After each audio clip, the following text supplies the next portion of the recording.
Hello, class 10th. So, after a break, 3.2 How participants saw the movement. Disobedience movement अपने track पर है, कोशिश चल रही है लगातार, लेकिन एक बड़ा सवाल ये उठता है कि कौन कौन हैं जो इस मूवमेंट के साथ साथ हैं, और दूसरी चीज़, जो लोग इसके साथ हैं उनका व्यू पॉइंट क्या है ना, उनका पॉइंट ऑफ व्यू जिसको कहा जाता है वो क्या है, कि वो मूवमेंट को किस तरह से देख रहे हैं। वो किस तरह से देख रहे हैं कि अगर ब्रिटिश गवर्नमेंट नहीं होगी तो क्या होगा। वो किस तरह से देख रहे हैं कि इंडिपेंडेंट होने का मतलब क्या होता है ना। जैसे आपने ऊपर भी देखा कि विलेजर्स हैं, उनको अलग अलग परेशानियां हैं, या जो असम में रहने वाले लोग हैं उनके पास अलग परेशानियाँ, उनको अलग तरीका मतलब वो एक अलग नज़र है इंडिपेंडेंस को देखने की। अब मूवमेंट के साथ किस तरह से लोग जुड़े हैं और उनके इंटरनल मोटिव्स क्या हैं, है ना, उनका जो इंटरेस्ट है वो इस मूवमेंट के साथ होने का क्यों है।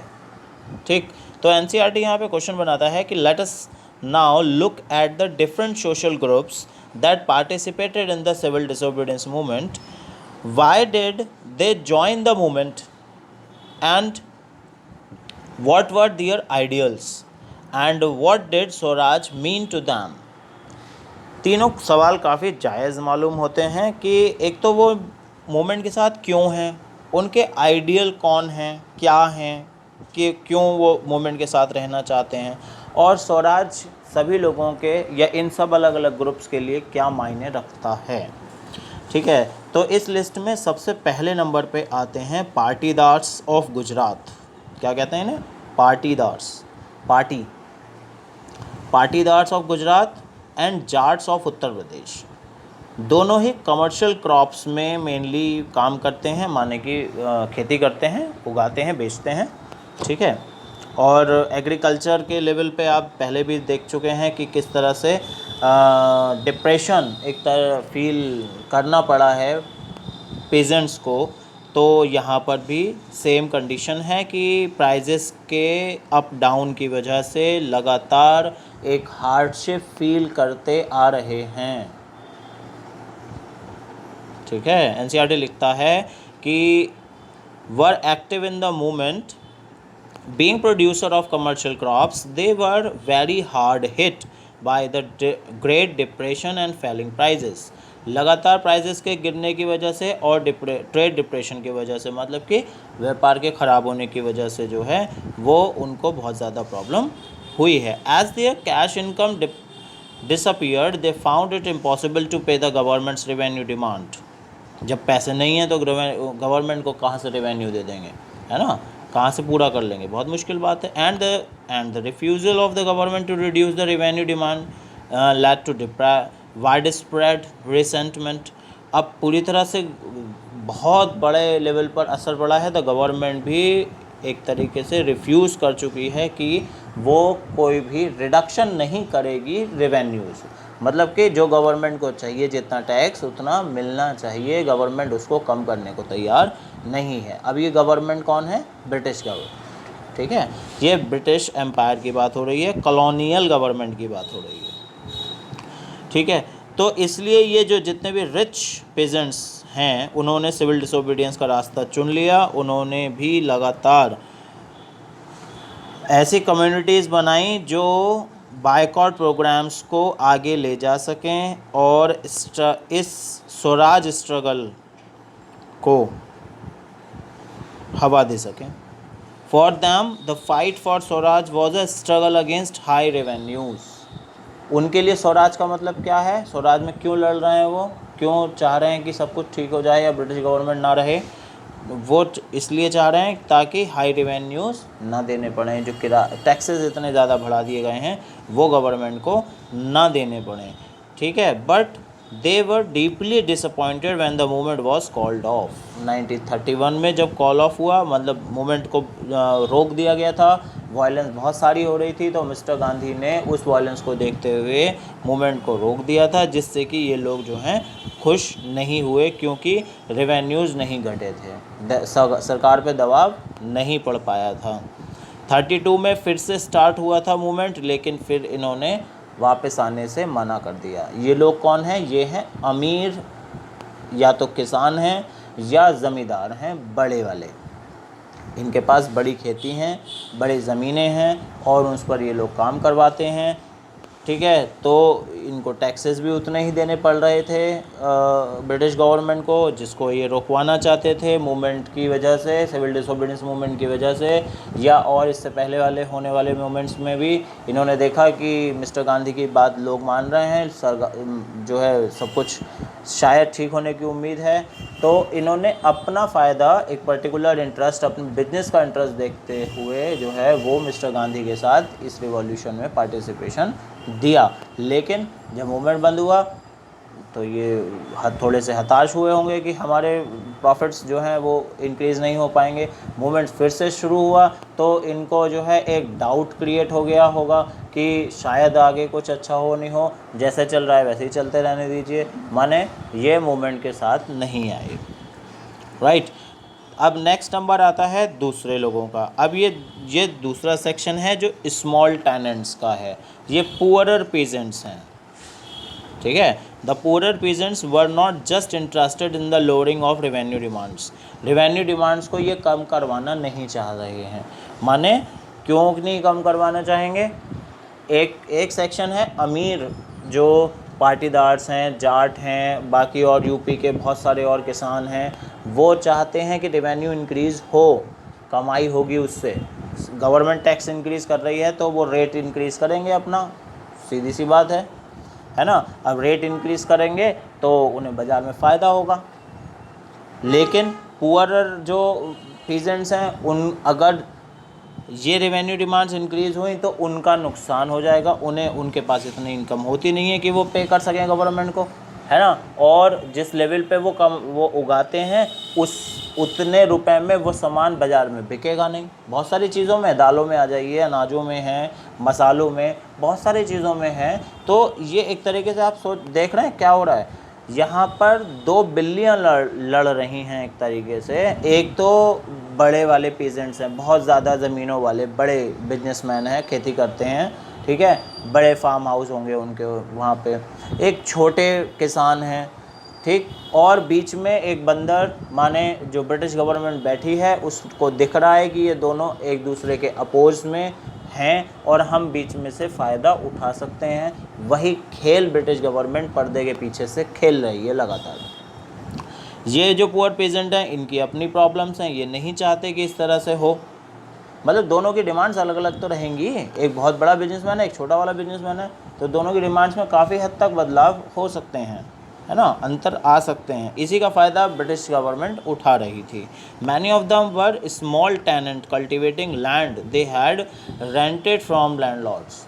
बहुत सारे तो लोग कौन हैं? ये टेनेंट हैं, मतलब कि ज़मीन किराए पर लेते हैं, लीज पे, और उस पर खेती करते हैं, उससे कमाते हैं, थोड़ा पैसा जो है ज़मींदार को देते हैं, जो बचता है वो अपने पास रख लेते हैं, उसी में से इन्हें सरकार को भी टैक्स देना पड़ जाता है।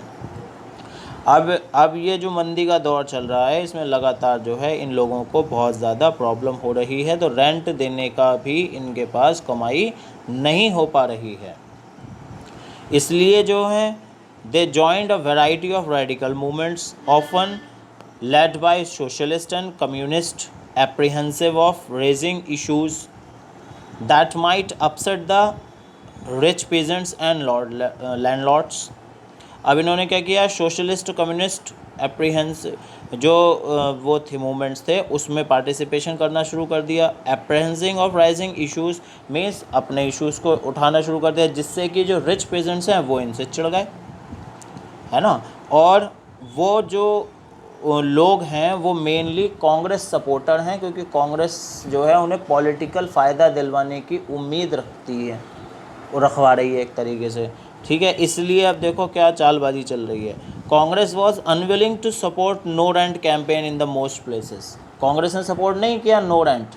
वो क्या, अब ये जो छोटे पेजेंट्स हैं इनकी संख्या बहुत ज़्यादा है, बहुत सारे लोग हैं ये, है ना। हर एक एरिया में सारे तो अमीर नहीं थे ना, उस टाइम पे रहने नहीं दिया गया था। अब ये मोस्टली जितने लोग बचे थे वो या तो लेबर थी, उससे ऊपर ये टेनेंट थे जो खेती करते थे किराए पर ज़मीन पर, उसके ऊपर जो है वो ये रिच पीजेंट्स थे, मतलब कि ये ज़्यादा कमाई करते थे, बड़ी ज़मीनें थी, और उसके ऊपर जो है वो पाटीदार्स थे, माने या फिर जमींदार जिनको बोल दो, वो थे, काफ़ी रसूखदार लोग थे, है ना। तो ये ऐसे स्टेजेस बने हुए हैं।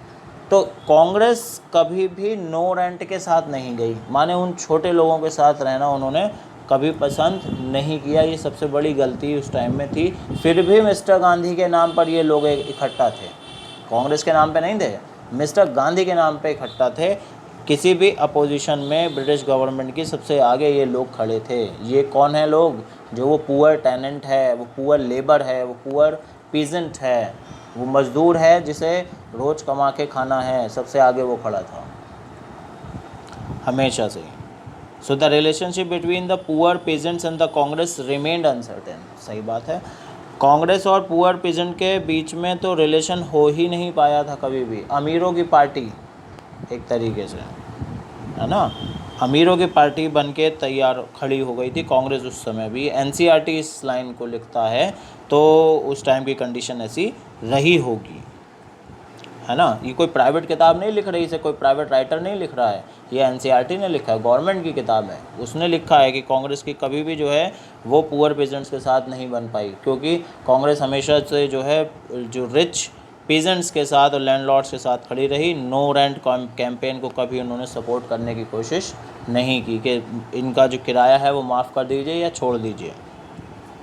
अब आगे देखते हैं नेक्स्ट सेशन। नेक्स्ट सेशन आता है बिजनेस क्लास का। बिजनेस क्लास हमेशा से ही ब्रिटिश गवर्नमेंट के साथ सपोर्ट में काम करती आई, पैसा काफ़ी कमाया, लेकिन अब कंडीशन ख़राब हो गई है क्योंकि इंपोर्ट और एक्सपोर्ट चीज़ों का काफ़ी हद तक बायकॉटिंग स्टार्ट हो गई थी, है ना। तो फर्स्ट वर्ल्ड वॉर के टाइम में या उस टाइम के बाद भी लगातार मर्चेंट्स और industrialists had made huge profit and become powerful. Keen on expanding their business, they now reacted against colonial policies that restricted the business activities. अब अपना बिजनेस और ज़्यादा इंक्रीज़ करना है इन लोगों को, तो ये कॉलोनियल पॉलिसीज़ के अगेंस्ट होना शुरू हो गए हैं, क्योंकि ये बिजनेस नहीं करने दे रही हैं। और मोस्टली ये है कि they wanted protection against imports of foreign goods and a rupee steering foreign exchange ratio that would discourage imports। जो अब इंपोर्ट और या एक्सपोर्ट पर जो प्रॉब्लम आएंगी तो इनके बिजनेस पे भी असर पड़ेगा। बाहर से जो सामान बन के आ रहा है वो इंडिया बाइकआउट कर रहा है, पब्लिक ने उसे बाइकआउट कर दिया, उसको आग लगा दी सड़कों पे रख के।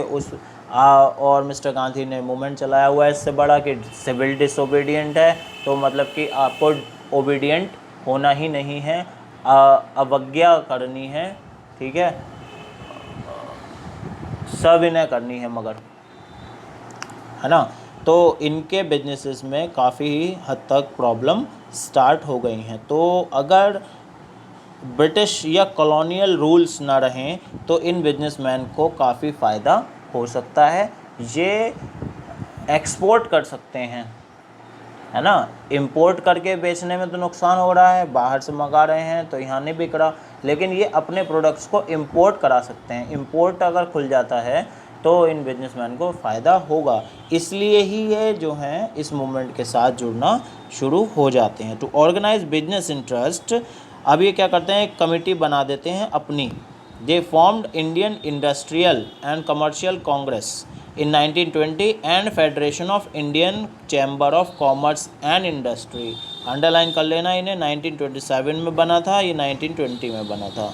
Led by prominent industrialist like Purushottam Das Thakurdas and GD Birla. The industrialist attacked colonial control over the Indian economy and supported civil disobedience movement when it was first launched. इन्होंने अटैक कर दिया एक तरीके से, एक इकोनॉमिकल तरीके से अटैक किया है ना, और इंडियन इकोनॉमी से ब्रिटिश या कॉलोनियल कंट्रोल को दूर करने की कोशिश की है. They gave financial assistance and refused to buy और sell imported goods, but most businessmen came to see Swaraj as a time when colonial restrictions on business would no longer exist and trade and industry would flourish without constraints. इनका क्या है कि स्वराज का मतलब क्या हो जाए कि कॉलोनियल रेस्ट्रिक्शन हट जाए बिजनेस पे से, और हम ट्रेड और इंडस्ट्री को इतना ज़्यादा फ्लोरिश कर सकें कि कोई रुकावट ना रहे. But after the failure of the round table conference, business groups were no longer uniformly enthusiastic. अब आरटीसी जो था राउंड टेबल कॉन्फ्रेंस वो तो फेल हो गया. आरटीसी के फेल होते ही इन बिजनेसमैन ने अपना सपोर्ट पीछे खींचना शुरू कर दिया कि नहीं हो पाएगा, शायद ऐसा नहीं हो सकता, जितना भी चल रहा है वो भी शायद हमारे प्रॉफिट्स जो हैं वो डूब सकते हैं. एक बिजनेसमैन अपने पैसे को आगे रख के सोचता है, ये सीधी सी बात है. और वही ये ग्रुप जो इंडिया का थोड़ा सा ग्रुप है बहुत, लेकिन पैसा बहुत है ना, वो ऑर्गेनाइज कर सकता है रिवॉल्यूशंस को, वो ऑर्गेनाइज कर सकता है उन वॉल्टियर्स के जितने भी और जो भी खर्चे होते हैं, लेकिन उसको अपने इंटरेस्ट से पहले मतलब होगा ही. वो बिजनेसमैन है, उसी नज़र से वो इस रिवॉल्यूशन को देख रहा है. ठीक है, कोई पैट्रियटिज़म या किसी और चीज़ की बात आप जो है पीछे रख के सोचें तो ज़्यादा अच्छा रहेगा जिस एज में आप हैं. यहाँ पर जो है वो अलग अलग कैडर्स थे, लगातार बने रहे हैं, जो अपनी अपनी नज़र से स्वराज को देख रहे थे कि अगर इंडिपेंडेंस मिली तो क्या हो सकता है और कैसे हम आगे और ज़्यादा इसको प्रमोट कर सकते हैं. They were apprehensive of the speed of militant activities and worried about prolonged disruption of business as well as of the growing influence of socialism amongst the younger members of Congress. ठीक है, वो लगातार क्या apprehensive थे speed of militant activities, और डरे हुए भी थे कि बिजनेस को कोई ना कोई प्रॉब्लम हो सकती है. और कांग्रेस के जो यंग मेंबर्स हैं उनमें एक तरीके से सोशलिज्म का प्रभाव फैल रहा था. राइट, तो यहाँ पर ये बड़ी भारी एक प्रॉब्लम चल रही थी. अब नेक्स्ट पैराग्राफ में देखते हैं. नेक्स्ट पैराग्राफ भी इसी के थोड़ा सा टची चलता है कि the industrial working class did not participate in the civil disobedience movement in large number except the Nagpur region. Industrial working class जो है इसमें पार्टिसिपेशन नहीं कर रही है. इंडस्ट्रियल वर्किंग क्लास है ये, इंडस्ट्रीज़ में काम करने वाले लोग. इंडस्ट्री किसकी है? ब्रिटिश गवर्नमेंट की. As the industrialist came closer to the Congress, worker stay aloof. मतलब जैसे ही इंडस्ट्रियलिस्ट कांग्रेस के जितना भी पास जाएंगे उतने ही वर्कर को उससे दूर होते चले जाएंगे. But in spite of that some worker did participate in the CDM, selectively adopting some of the ideas of Gandhism program like boycott of foreign goods as part of their own movements against low wages and poor working conditions. क्या हुआ है यहाँ पे वही वाली agriculture वाली problem साथ चल रही है.